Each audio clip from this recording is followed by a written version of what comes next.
people telling me that I don't belong here and that, like, this is not the right school for me and that if I want to leave, I could.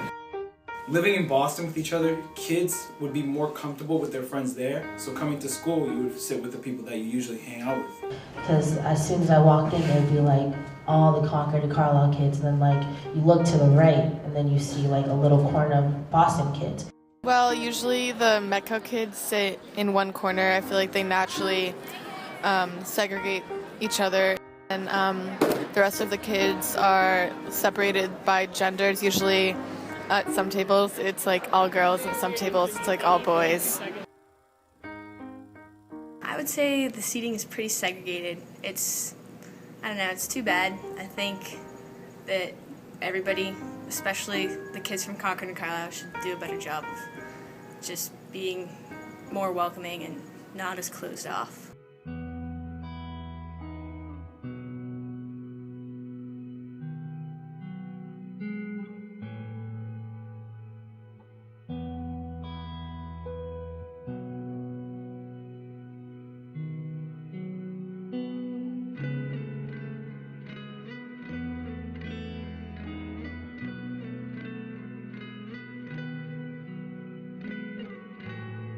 Part of the response, I think, of the community that really made it a really important issue that we had to deal with quickly and in an appropriate way. So even though I wish that no one had ever seen it, in a way it was useful that social media helped really highlight the fact that we had a problem.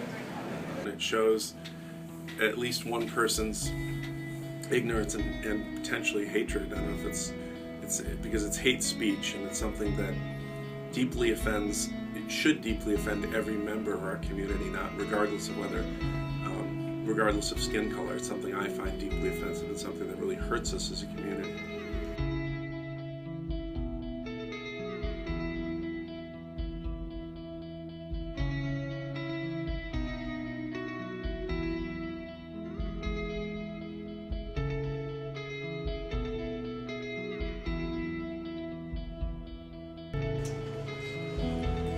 I want you to imagine that you wake up every morning at 5 o'clock. You eat, you get dressed, you take a shower, you get on the bus. Bus shows up at school at 7:15. If there's not a lot of traffic and it's weather permitting. If there's bad weather or bad traffic, maybe you don't get here till 8. But I want you to imagine that you walk through those front doors into a community that doesn't always seem welcoming to you. I want you to imagine that you walk through the hallways and people tell you to shut up under their breath, but they don't say it to your face. I want you to imagine that as a woman in this community, people refer to you as a Nick bitch. And I want you to then imagine that you have to go home. Maybe you go home at 2:15 and you don't get home till about 3. Maybe you have to, maybe you're on a sports team and you don't leave till 8. Then you don't get home till 10. You have to go home, you have to sleep on that, knowing that the next day you have to come and deal with this very same community that you just dealt with the day before. Then I want you to imagine that the next day you come to school and somebody got a shirt on with a Confederate flag that says, "Don't apologize for being right." I want you to imagine that's kind of ignored by the community and nobody says anything to defend you. Then I want you to imagine another day you come to school and somebody wrote "fuck niggers" on the library wall. And you have to go home and you have to sleep on that. I want you personally right now to imagine the worst thing that anybody has ever said to you ever in your life. The worst thing that anybody could say to you ever in your life. And I want you to multiply that by 3. And maybe that gets you to the point where you understand how that word makes us feel as a minority community. And I want you to imagine that you come to school again the next day and people are saying, "Well, hey, it's not that big a deal. He didn't write it in black ink, so it's not that serious." My favorite one is, "Why'd you bring it to the news? You're making us all look bad." I want you to imagine that your peers, your closest friends, your classmates are more concerned with the way the school looks than the way you feel. And I want you to imagine how that hurts. Okay, so I think that a lot of the time people have their personal preferences, whether they think you can say that or you can't say that. And I, for one, being white, I would never ever want to say that because I can't walk in their shoes. I can't feel that empathetic level for me to deserve to say that. But I think the overall problem is empathy. And the whole idea behind acceptance resides in empathy.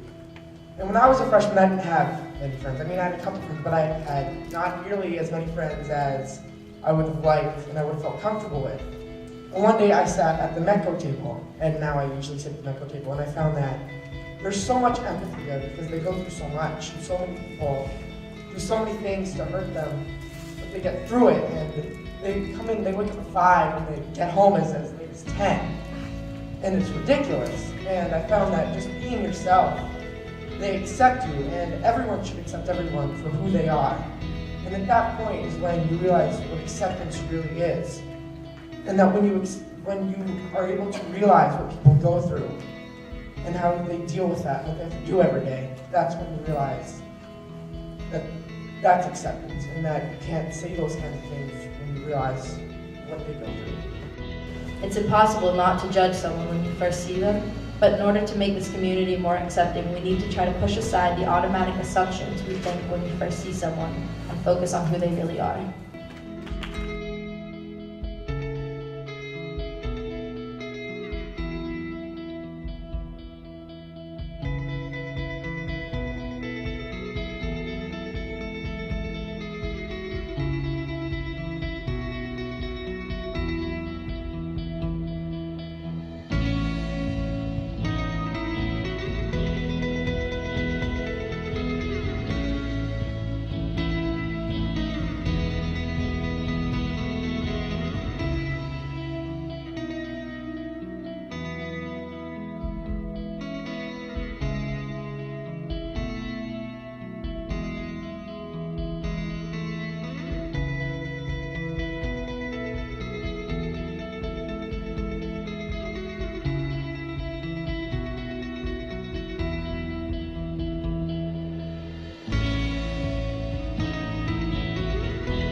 When I was in the 3rd grade, I thought that I was gay, cause I could draw. My uncle was, and I kept my room straight. I told my mom, tears rushing down my face. She's like, Ben, you've loved girls since before pre-K. Sure. Yeah, I guess she had a point, didn't she? Bunch of stereotypes all in my head. I remember doing the math, like, yeah, I'm good at Little League. A preconceived idea of what it all meant. But those that like the same sex have the characteristics. The right-wing conservatives think it's a decision, and you can be cured with some treatment in religion. Man-made rewiring of a predisposition, playing God.